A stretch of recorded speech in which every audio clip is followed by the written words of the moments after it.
Okay, Chris, we talked in part one, you and your brother, two brains better than one, both good form students. What is it, still, most people watching don't win? Or, so what is it you guys see that others don't in form study? I don't know, I think quite a lot of people have a thing, don't they? So they'll have to do speed figures, time figures, whatever you want to call them, and there will be a disciple of those almost, or they're people like trainer angles, or people have different things that they latch onto. I don't think me and Mark really have one thing like that. I think we spend a lot of time looking at races and trying to pick out horses that are disadvantaged by something. I think we will cover races from a basic form point of view. So you'll go through and you'll notice that certain horses like certain ground, they like certain tracks, all that kind of thing that is just sort of run-of-the-mill. You can basically read it out of the paper. I'd say probably where we get our edge is the more nuanced form study, where we would watch a lot of racing. And I think the great thing that punters have in this country is the variety of tracks. Racing fans say that the variety of track is what makes British and Irish racing really great, isn't it? That one day you're up and down hill somewhere, and another day you're on a dead flat track, and then another day you're turning left-handed downhill at Epsom, or whatever it might be. There's all these different things, and I think the great thing from a punter from that side of things is that because everything's so different, yes, form will work out in places, but it suits certain places, suits some horses better than others. We will try and visualise races, I guess, into how they'll pan out. Pace analysis within a race, both afterwards and beforehand, is something that we would be looking at quite a bit.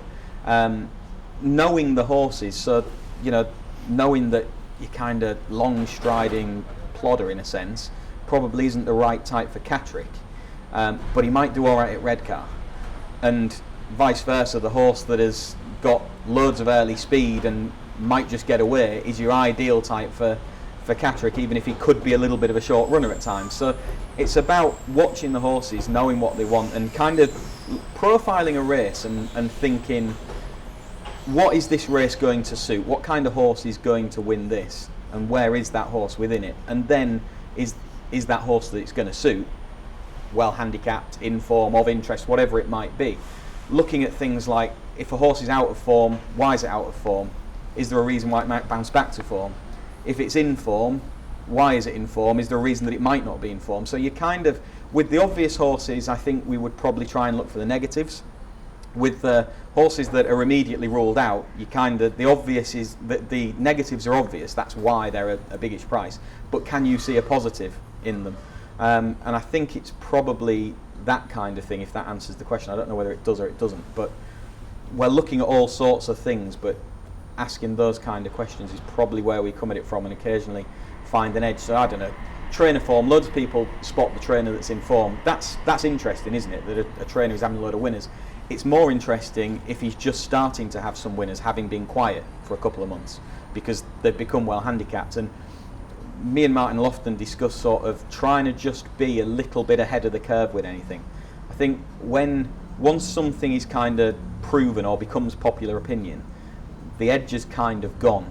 So you're trying to just jump in a little bit sooner, whether that be an angle on a sire, an angle on a good claiming rider, a yard turning in form, a piece of form. Like when I say about horses being well handicapped, sorry I'm rabbiting on here, but when I talk about a horse being well handicapped, something might be £5 below its last winning mark, which kind of is a flag that, yeah, it might be well handicapped on old form, but was it worth that rating that it went up to? It maybe beat a load of out of form horses by a long way and got whacked up the weights, and now it's dropped lower, but probably it might not be well handicapped. The horse that might be well handicapped is the one that has stayed on the same mark of 72 for its last 6 runs, but it's kept on bumping into a well handicapped one or two, and it's just been where it is, or it's dropped a few pound, and that kind of thing. So I think we spend quite a bit of time looking at the depth of a piece of form, and the depth behind a rating. We would both be using Timeform ratings and things, but the depth behind those ratings is probably something that we're interested in looking at and analysing. So how many hours a day would be spent looking at a race and then deciding there's no bet? Too many. But more so nowadays as well. Yeah, definitely more so nowadays. we spend a lot of time doing it. I mean, I say more so nowadays. We've both got young children, and that impacts a little bit what you can do. But we'll spend 3, 4, 5 hours a day thinking about it, looking at it. At least, I would say. By the time you've watched it all and things, it's a ridiculous amount of time that you sat there looking at it. In terms of actual focused form study, at least 2 or 3 hours on the cards that you're doing. So what about tools that punters use? So I've got a list, so we can just go down through it and tell me if you think they're worthy or not. They've mentioned Timeform. I see you endorse Proform. Is that a bigger part of that? I use that for keeping a few notes in, for picking up stats and things. I use it for mapping out the run of a race. So I use that on a regular basis. I keep little notes on trainer form and things like that. I'll keep a few horse notes in there. I'll keep individual performance notes in there a little bit. I use Timeform, as you say. I use their ratings and their time figures as much as anything else. I use the Racing Post for watching the videos. I keep a few ratings of our own in there. I use GG's a little bit. There's some handy little tools in there that flag things up quite nicely for you. They'd be the 4 main sort of ports of call, and they're all really good. I just happen to use them all because, as I say, I think about lots of different things. There's been a lot of talk about sectionals recently. If you had reliable sectionals, would that make you even more formidable? Sectionals is an interesting one because they are interesting. Not the problem that I've got with them, but as soon as everyone's got something, then it kind of loses its value, doesn't it? I like the way that they're in Timeform at the minute, and they're really a nice way of using it, the finishing speed percentage things, and you can watch a race with that in mind. It's more informed than just watching it. There's something else to fall back on to back up what you may or may not have seen.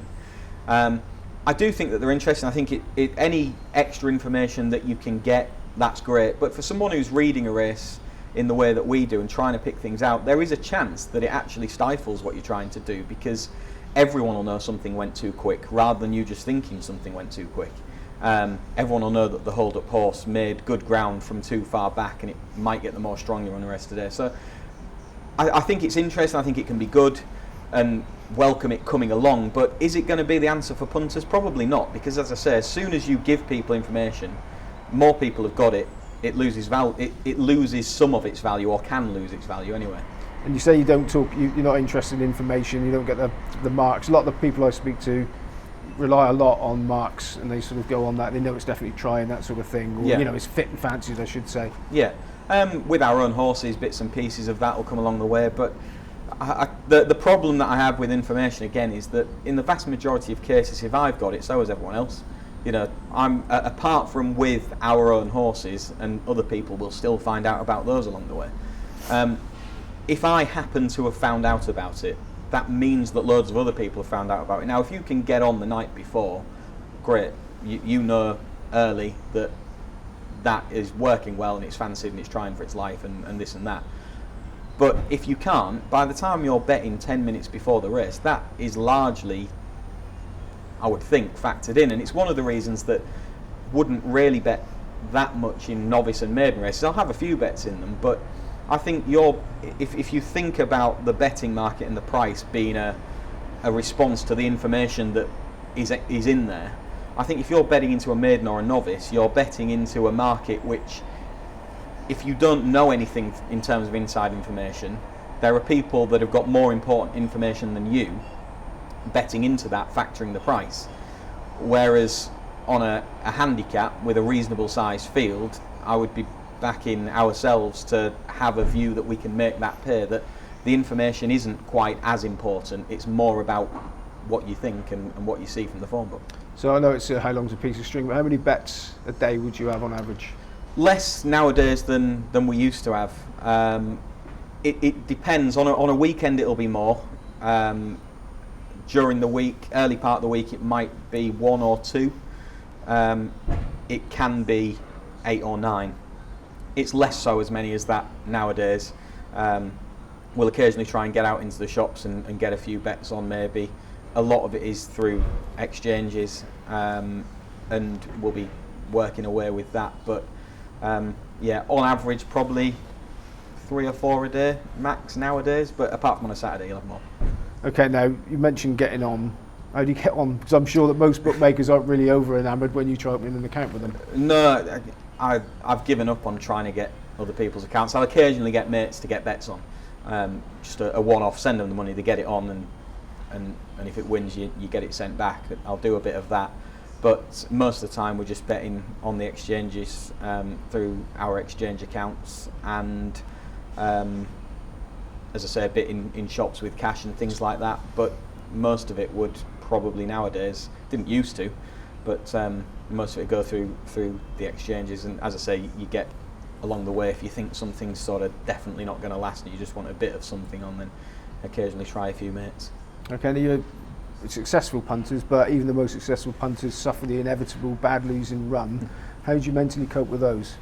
By having a job, I suppose, and knowing that it's not the be all and end all, that the punting money is something different, and it still absolutely fries your head, doesn't it?